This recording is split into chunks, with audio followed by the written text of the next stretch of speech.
What's going on, people? It's your boy Kelechi back with another episode of the Ramblin' Mind podcast.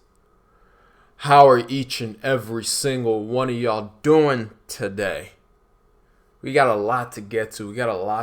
Today, but we're just gonna start off with this.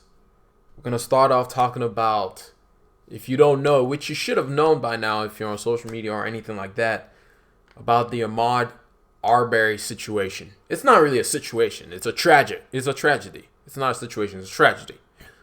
And it's just, I don't know, man. It just, especially as a black man who is the same age as this guy, I'm just like, I don't have words. If you don't know what I'm talking about, basically, a young man named Ahmaud Arbery went for a jog like some of us will do during this quarantine. You know, it's something that I've done multiple times as I've been quarantined. It's something that I do on a regular basis regardless. He went for a jog or a run. Get out of the house, exercise a little bit. He thought he would just be, gone for a little bit, be back home. Everything would be cool. Everything would be copacetic, He's done it probably a million times. He's been out more times. Like, this was just going to be another run that he's been on. Like, it ain't nothing new. He's been running. He's been jogging. He's been clearing his mind rather than being stuck at home all day. Being healthy. Trying to take care of his body. Trying to take care of his mind. And so he went for the run. And during the run, you had two white men, a father and son combo, who were apparently on patrol duty, who died and made them kings, I don't know, who gave them the reins to be patrol duty men, to become police officers in that town, I don't know. But they became police officers. They became judge, jury, and executioner. You had Ahmaud just jogging in the neighborhood he lived in. Jogging, just exciting his freedom, being able to be free. And first of all, they follow him. And then they stop and confront him. They follow him, stop, confront him. And I'm assuming, because this happens on a regular basis to people that have the same skin color as me, they were disrespectful to him without a doubt. I'm pretty sure that I can say without a doubt. And so he talks back sideways to them. They feel that because they have guns on them, they can say whatever they want. And so they pull out their gun and threaten him. And of course, something happens. There's an altercation. And they shoot him. All I know is Ahmaud is a G, because even after they shot him, my guy was still fighting back. So, but they shot him, and this happened in February. And we didn't even know about it. The two men went scot-free. Police showed up. They told the police, "Oh, self-defense. He attacked us. He's a black man. He's a scary black man. Look at his muscles. Look at him. He's scary and he's black." So he must have done something. And, like any other time in history, police says, you're probably right. Who they gonna believe? The dead man or the two white dudes? Even when they're alive, they still don't listen to the black dude. So, so this happened in February, and a lawyer who was working, the defendant who was working, or rather the prosecutor who was working on the case, decided to leak the video. Or rather, I was reading another article that was on New York Times, and on the Times article, it talked about how the case kind of got broken. It basically got broken by somebody in LA catching wind about the story and then getting in contact with a reporter that he had talked to a long time ago. And then that reporter told his chief editor. His chief editor told one of his reporters in Atlanta. The Atlanta reporter decided to drive 8 Hours. Round trip. To be able to get down to the source of the story and knock on some doors during a corona pandemic. So shout out to that reporter. Shout out to that reporter on going and taking this. Because otherwise we would have never known. I don't remember the reporter's name, but we would have never known about this. And in other words, that would be another dead black man that everybody would say, oh, he was a robber, he was this and he was that. And when truly in honesty, he never did anything. But anyway, the reporter goes down there, knocks on some doors, finds the prosecutor who was still trying to work on the case while they were trying to get the case thrown out. And the prosecutor says, oh, so this is a story. He leaks the tape. The tape spreads like wildfire.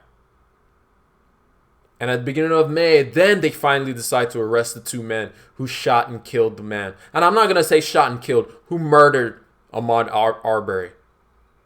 Because it wasn't like it was an accidental thing. You had two men who hopped in their truck and went out looking for blood. And you can tell me otherwise, but I don't really care, man. I don't really care about what you have to say. Because I've experienced the other side of so many times. Where they look at you and they say, you're a dangerous black man. When they look at you and say, you look suspicious. For what? Because I'm black? I don't think some people don't truly understand the difference in the fact of when we say that in the United States of America, nobody cares about a black man or a black woman or any other race that isn't the Caucasian race. I mean, you can take it how you want. You can be defensive if you're listening to this podcast right now. Be defensive. I really don't care. You can make all kinds of excuses, but when you've lived it, you've lived it. And when you know, you know. My only thing with this whole thing is for everyone to realize and for more people to realize where they are. Shout out to all my friends who I can talk to about this. To all my white brothers and sisters out there who reached out during this situation and were able to talk about it. And I was able to explain the plight. And I was able to explain what has happened. And that this still happens. That yes, we live in the year 2020. But it don't mean that racism dead. It don't mean that prejudice is gone. It don't mean that when I walk out in the streets, I definitely can't wear a black hoodie. If I wear a black hoodie at night, oh Lord, oh my God. I better not put up that hood. Because, oh, here he comes. He's a hooded black man wearing a black hoodie. What's he gonna do? I'm just like, I'm gonna get some ice cream. I'm hungry for some ice cream. I want some junk food. But that's not how I've seen. I still remember a day when me and my brother were out and we went to get some tacos, or maybe it was some quesadillas. I don't know. It doesn't really matter. And he was chilling with me and we were driving back. We were chilling in the car, enjoying some music in the background, just rolling down the street. And we were about to pull up to my apartment. And then there was some traffic in front of us. We were chill. We were enjoying each other's company. It was whatever. We were just chill. We were there on the road. And so we're just waiting our turn and we're chilling. And so the guy lets the first person go. And so we drive up and he stops us. And me and my brother are like, I wonder what's going on. And then the guy goes, why are you rushing? And we're like, dog, we chilling in this car. We just chilling. And he was like, why are you rushing? I could have you arrested. I was like, dog, what's going on? And at this point, my brother, he was still very hot-headed at this point in time. So he was about to explode. And so he was like, sir, nobody said anything to you. We didn't rush you. We were just out here doing our own thing, just driving. And at this point, I could see the guy starting to tense up, the police officer dude starting to tense up. And I look at my brother and I say, shut up. We trying to make it home. We ain't doing all that. He's still tense, but he shuts up. And I say, I'm sorry about that, officer. Can we go, please? And he goes off on a whole other tirade talking about all this nonsense, and we leave. And of course, my brother is still hot about it. But at the end of the day, the most important thing to me is that me and my brother are still here today. This is not a one-off event. This happens regularly. I can tell you story after story about being pulled over for no other reason other than, why do you drive that car and what are you doing here?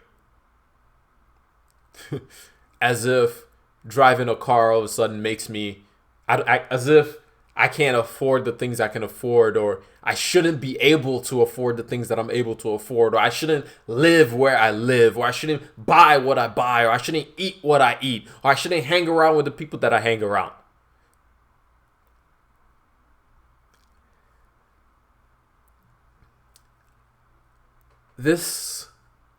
I just want more people to realize, I said it last week, or rather I said it on Tuesday. Reality is reality. We live in this reality. And each day I face this reality. I'm going to be honest, I don't expect it to change. And I'm always find my way to work through it. And I'll advise all the people that look like me and walk like me and are in this road.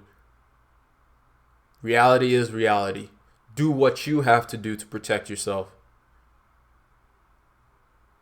You know what you have to do. Sometimes it has to be, you just have to swallow it. You just have to take it and be okay with it. Because that is our reality. And reality is a machine. And there's some rules, some terrible trash rules, but we play in it every day. The good thing is we can always come out on top. Always come out on top. But anyway, moving on from there, let's talk about some other news so we can laugh at some stuff. Well, I say that, but then it's not really good news on the other side of this stuff. We're talking about the U.S. unemployment rate. If you're watching this on YouTube, you'll see a graph in the background just to show you how ridiculously high our unemployment rate is. If you compare right now to the 2008 pandemic, 2008 recession due to the housing market fall, this is not even close. The unemployment rate during that time never got above 10%. We are at an unemployment of 14.7% as private non-farm payrolls got released, and it said that about, if not more than 20 million people lost their jobs just in the month of April.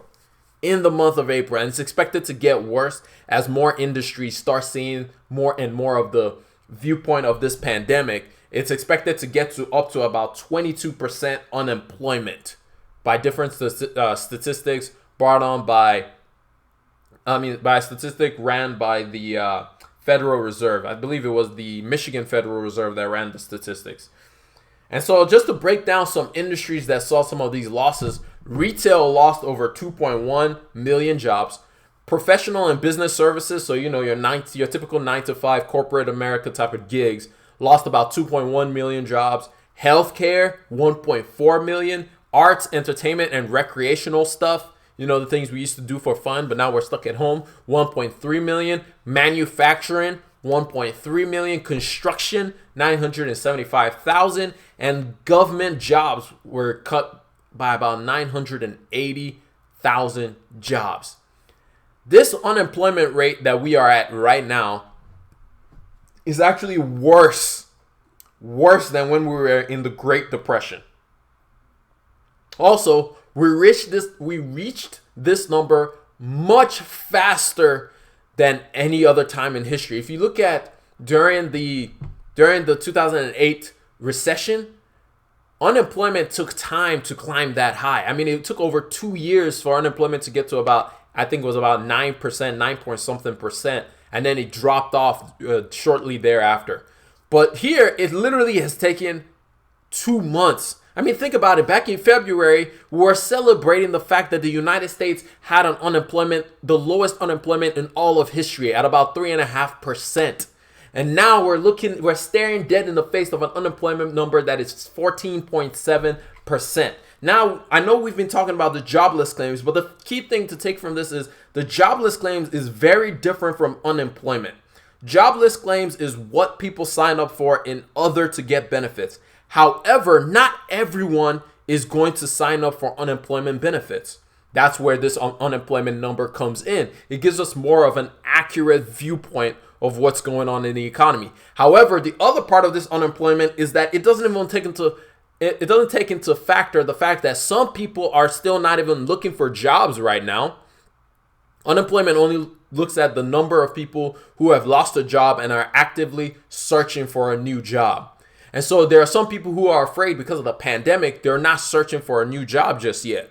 And so this number is actually a lot higher. They're saying that it's probably closer to about 30 million officially unemployed, which is where you're getting that about that 25% rate, or rather that 20, I think it was down here where they said it. Yeah, that 22.8% that we probably are at right now that we just don't know about.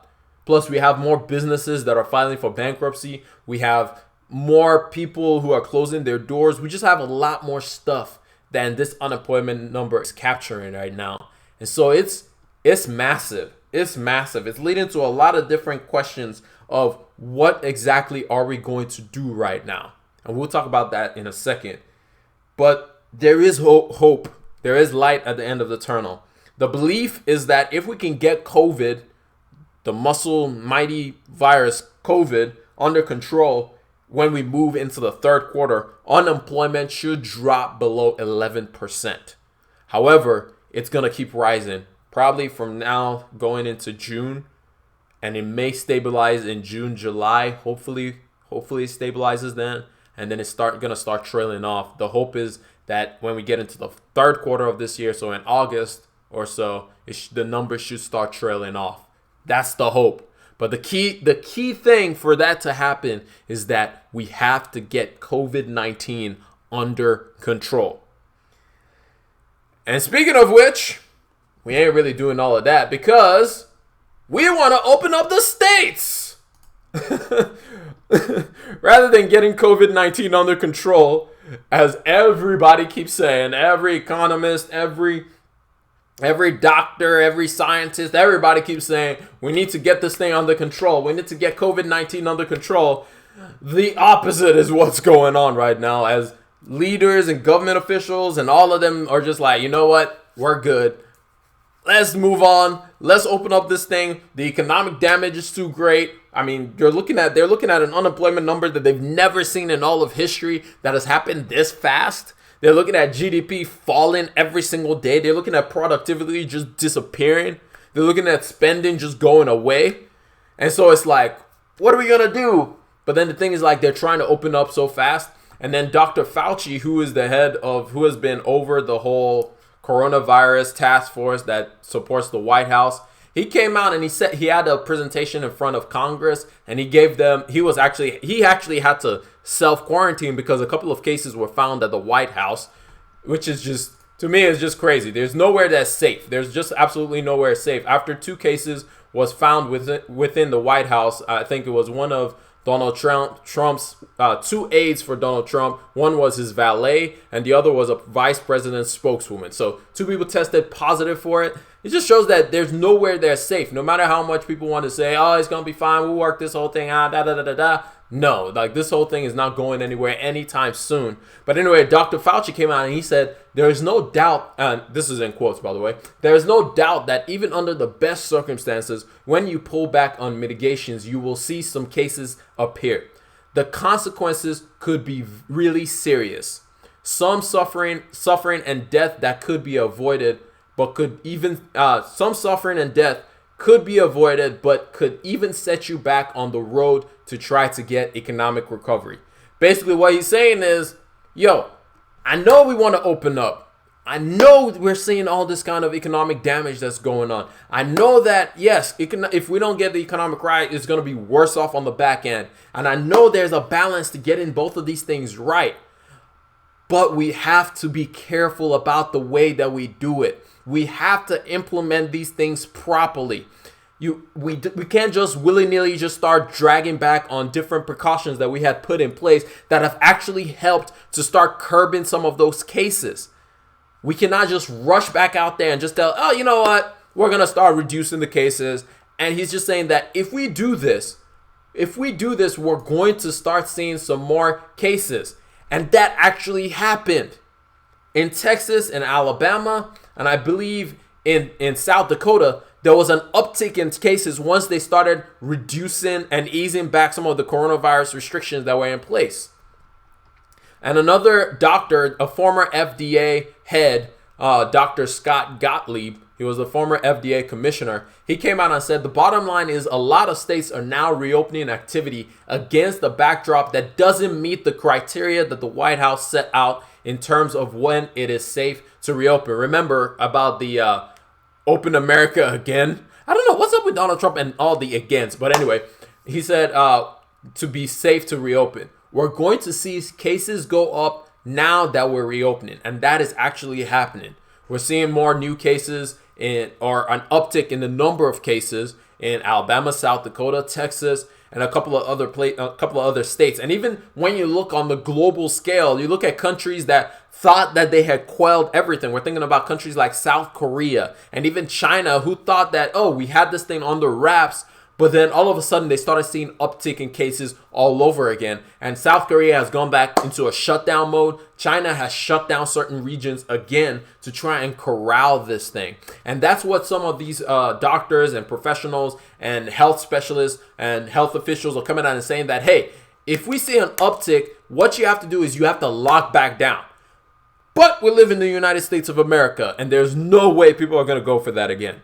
As soon as you open that, you squeeze that toothpaste out, it's not going back in the tube. It's just not happening. People are not going to lock themselves back up. People are not going to pay attention. And that's exactly what's happening right now. And so the thing is, we have to be careful about how we play this. But then the other question on the other side, we have the doctor side.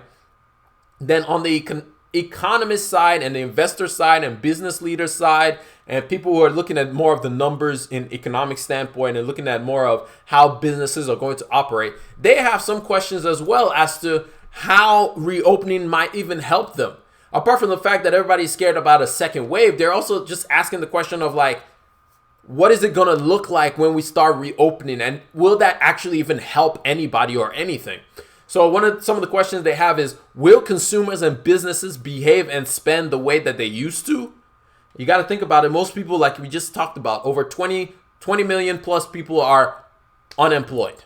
And then the other question is, how many of these job losses will be permanent? Because there will be industries that are going to be heavily affected by this. There's going to be industries that is going to be forever changed by this. There's going to be a lot of consolidations. Like we've already talked about, there's already companies that are bankrupt. I'm thinking about Gold's Gym. I'm thinking about J. Crew. There's a lot of companies that are already going bankrupt because of this. And then the other question is, how will businesses adapt to the new safety requirements and the whole new working from home environment? Will supply chains be able to recover with uneven reopenings, and how will globalization be preserved? On that one, I say I doubt globalization will be preserved. There's going to be a whole lot more nationalism after this, especially when if you look at China, and there was already a battle between the U.S. and China going into this, and now the virus came from China. For the most part, it started spreading from China and spread to the rest of the world from there. So globalization is going to be done. In other words, things are going to be more expensive in the future. Just watch out for that. And then the other question is, are we going to have a treatment soon?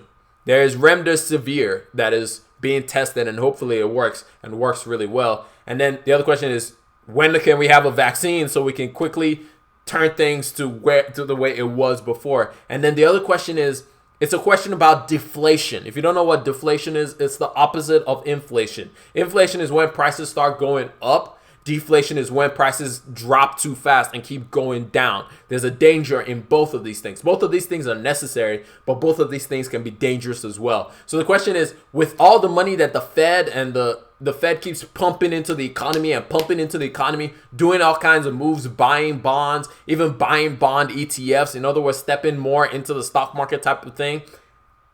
If they're doing that, what is going to affect? How is that going to affect inflation and deflation and that relationship? And then finally, will the U.S. and China's tenuous phase 1 deal survive? In other words, are we about to go back into a trade war? Which I think we are, because I think the U.S. will pressure a lot of companies, and a lot of companies are already being pressured. Regardless, we're already being pressured to find other routes for their manufacturing. And I also think that there's a lot of companies that is going to bring a lot of manufacturing back into the US because they don't want to have to deal with so many supply chain issues. However, the problem with that is that's going to come at a cost. It's going to come at a cost for the goods and services that we're used to at a current price. We're not going to be able to see that ever again, I don't think. Well, not ever again, but in the near future when we're coming out of this thing, because there's going to be a whole lot more a national resurgence of we need to protect ourselves so that this never happens to us ever again. But anyway, moving on from that, and speaking of like the whole talking about the economy and how the economy is going to rebound and what is the government doing to make the economy rebound? Well, the House Democrats unveiled a new $3 trillion coronavirus relief package. This is going to be phase 4 of the relief packages that the House is planning to, or rather they're presenting to the Senate. It's already gone through the House. Now they're presenting it to the Senate. It still has to be argued in the Senate. And some things about the proposal that I think is interesting or very important is, one, $500 billion for state governments. This is so that they can continue to provide unemployment towards moving into January of next year. Because right now, the money that's going into unemployment is going to expire by July. And so they want to extend the range of that $600 per week that you can get if you can manage to sign up for unemployment, because the system is just what it is. But if you can manage to sign up for that unemployment, they want to extend the time frame that you may be and possibly will be unemployed and support the American people, which is great. The other part is $375 billion for local governments. This will go to ensure that teachers, firefighters, police officers, all those like local government type of positions and jobs are continuing to be supported through this. Because one of the biggest things that is happening during this whole coronavirus situation is the fact that the government is not going to get that much taxes. With the amount of people that are unemployed, there's just no income stream that's coming to states and local government or anything like that. And so they need help from the federal government, who can print money, who can take loans, who can issue bonds and get some money into the economy and then give it out. And then the other part of it is a $75 billion housing assistance. This is so that people don't get kicked out of their houses during this period. And then part of that is also going to be where they give about $1,200 to each person to be able to make it through this time. So that's some of the key points. Some other parts is they actually are trying to help the U.S. Postal Service by giving them $25 billion. But as we all know, Donald Trump ain't going to go for that, because he already said he thinks the Postal Service is the pet of Amazon. So, he hates Jeff Bezos, and so therefore he's not going to go for that one. But I really hope that something passes. I really hope that something within this whole thing passes, because there are a lot of people that are struggling during this time period. There's a lot of people who just don't know where their next meal might come from. There's a lot of people that are suffering right now, and we need them to do something. However, our government system is very stupid. Very, very stupid. It's like we have a bunch of, it just feels like we have a bunch of like monkeys in suits in the federal government. It just feels that way, because I saw this article and I wanted to share it with everybody. It's the GOP, if you don't know what GOP is the same as Republicans, are split over state aid that could mostly go to Democratic strongholds. The state aid we were just talking about. What they're more worried about is not the fact that they're trying to help citizens, but they're more worried about the fact that it's going to help some Democratic states. Like, what? What does that matter? What does that matter? And I agree with what Mitt Romney said. He came out, and I'll read exactly what the New York Times says. When Senator Mitt Romney of Utah strode into a luncheon with fellow Republicans last week, he was carrying an oversized poster in his black gloved hand that bore a blunt message. Blue states aren't the only ones who are screwed. Like, think about it. Like, it just makes no sense to me that the reason why they're so like, oh my God, I don't want to do this thing, I don't want to do that thing, is because it's this rivalry between Democrats and Republicans. Like, it's so stupid. Can y'all just get your heads out of your butts for like literally 5 minutes? Literally just 5 minutes. Sit down at a table and agree to help the American public, please. Like, it just makes no sense that the whole that there's so much divisiveness when there's so many people that are struggling. But they don't care about that. But when it comes to helping, I don't know. Even Jerome Powell came out and said, hey, we are doing, if you don't know who Jerome Powell is, he's the head of the Federal Reserve. And by the way, there's a separation between the federal government and the Federal Reserve. The Federal Reserve can only influence so much. It can only influence the banking system, ensuring that they have money to loan out to people. It can only influence that side of things so much. The federal government influences the way people spend money because it can give people money to spend. And so the Federal Reserve is doing all it can to ensure that banks have money, to ensure that people can get loans, to ensure that businesses can survive and keep hiring people. But the federal government is not playing their part. They're not doing their part. And so the markets keep flying. The markets keep going up and up and up and up.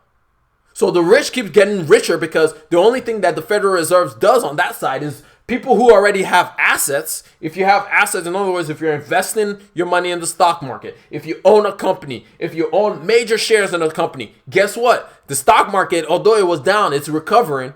You're making more money. But on the other side, people who don't have that much assets, that doesn't help them. It's just like Ray Dalio was saying. He was saying we have a problem right now where whenever we have a situation like this, you look back on 2008, so many people lost their houses. What got helped? The help was basically just for corporations. There was barely any help that went to the citizens. And so I just need all these politicians to get their head out of their butts and start trying to come together on an agreement on this. Figure it out. It's not that hard. It's not that hard. Sit together for 5 minutes and come up with a solution. Anyway. And then I got a few more interesting topics. One is Elon Musk was like, he tweeted out, Tesla is restarting production today against the Alameda County rules. I will be on the front line with everyone else. If anyone is arrested, I ask that it only be me. Backdrop. Tesla is pissed off, or let me say Elon Musk is pissed off because they won't let him go back to work to open up his plant in California. He keeps looking around and he sees that GM is able to open up their plant. Ford is able to open up their plant. Chrysler is able to open up their plant. Why can't I open up my plant? So he's just very upset and he wants to open up his plant and everything. So he went to war against the local government in California. And who would have guessed it? He won. He was able to open up his plant and he won. But it was just an interesting back and forth where he said that he's moving, taking his factory out of California. He's taking it to Texas or Nevada and all this other stuff where it was just, to me, the whole drama was interesting. The whole thing was just very interesting. And part of the reason why he wants to open up his guy is because Tesla is losing a boatload of money. Yes, they did decent. Well, not even decent. They did okay in the first quarter of this year. But the number of cars that's being ordered dropped massively. I mean, a report came out that the number of Model 3s being shipped out in China has dropped like 50%. And so Tesla is seeing those numbers and is like, yo, we need to get this thing back running. We need to send out some of these cars and get this thing back rolling. So that's something that Elon Musk is focused on and is trying to get fixed and started back up. Couple of other things to talk about. Uber is trying to acquire GrubHub. Uber is trying to expand Uber Eats. And I think this is something we're going to be seeing a whole lot more during this whole coronavirus situation. A lot of companies are going to fold. A lot of companies are going to be taken over. So all of y'all as investors, if you're investing out there, be very careful. Just because a company is at a cheap rate right now doesn't mean that it's going to survive out of this pandemic. Pay very close attention to the business. Just because something is doing well or appears to be doing well doesn't mean that it's going to survive on the other side of this stuff. That's why it's important to pay attention to business. But I think Uber is making a great move by consolidating and buying GrubHub. It can expand its footprint as one of the largest sides of its business. Well, not largest size, but one of the profitable sides of its business has been Uber Eats so far. And so by it expanding out and doing more, it's going to be able to keep growing. And I think Uber is trying to make its move to be one of the tech giants in the future. Now I'm just going to put this one out here. Boeing CEO says that something will happen when September comes around. Traffic levels will not be back to 100%. They won't even be back to 25%. So there will definitely be adjustments that have to be made on the parts of airlines. Basically, he's saying that one of the major airlines will go out of business. So everybody that's investing in Delta, Southwest, United Airlines, and I forget what the other one is. One of them businesses is going to go out, just like what happened in 9/11, where there was a bunch of other airlines, but now we only know those main three. And American Airlines, that's the last one I'm forgetting. And we only know those main four. So there were a bunch of other airlines. Even now, there's like Spirit, there's JetBlue. Well, those ones are done because they were already running on really tight budgets. So it's going to be a while before things go back to normal. It's going to be a really, really long time before we're able to see any kind of changes. He said the threat to the airline industry is grave. There's no question about it. And apocalyptic does not actually accurately describe the moment. I don't want to get too predictive on that subject, but yes, most likely. Something will happen when September comes around. Traffic levels will not be back to 100%. They won't even be back to 25%. So there will definitely be adjustments that have to be made on the parts of the airlines. So that is just something to keep in mind. I just want to show this because expect a lot more consolidation. Expect a lot more of the bigger tech companies to acquire more companies. Expect a lot more companies that are doing well or that have the budget and the impact to be able to survive through this pandemic to start gobbling up their competitions. So mergers are going to happen. Consolidations are going to happen. Bankruptcies are already happening. Just expect to see more and more of that. But anyway, that's all I got for y'all. Let's do a quick recap of everything that we talked about. We talked about we started off with the fact that unemployment is at the highest level it's been since the Great Depression, except it's worse because it happened to get there really, really quickly. And then we have a warning from Dr. Fauci that says, hey, if we open up too fast, we're going to start seeing some more cases. And he was right because, on the other hand, we started seeing some uptick in cases where they opened up the states early. And then from there, we talked about the Democrats trying to push a new $3 trillion coronavirus phase 4 relief package, and the fact that GOPs and Republicans are still putting their heads up their butts, both sides. The Republicans and Democrats still have their heads up their butts, and they're not figuring this thing out and helping people get the economy back rolling and putting some money in people's hands so they can pay for food, housing, and all the other things that they need to be able to pay for. And then we talked about Tesla and the fact that Elon Musk was not happy, but hey, he was able to win this fight against the local government and open up his Fremont factory. And then we talked about GrubHub and Uber taking over GrubHub. And then finally, we touched on the fact that one airline might go out of business because of the coronavirus and how it has impacted that industry. However, I still want to tell every single person, have hope, stay safe, keep your heads up. I know it looks bleak. I know some crappy things keep happening, but hey, you're alive. I'm alive. We will see a better tomorrow. And that's all we can hope for. But it's been your boy Kelechi. I'm going to hit y'all up on the next one. God bless each and every single one of y'all. And I'm going to hit y'all up on the next one. Peace. And wash your goddamn hands.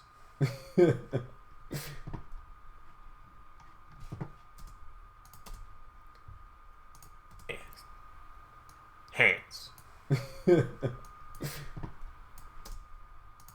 And wash your goddamn hands.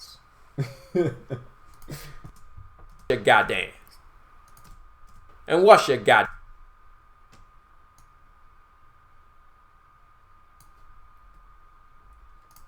And wash your hands.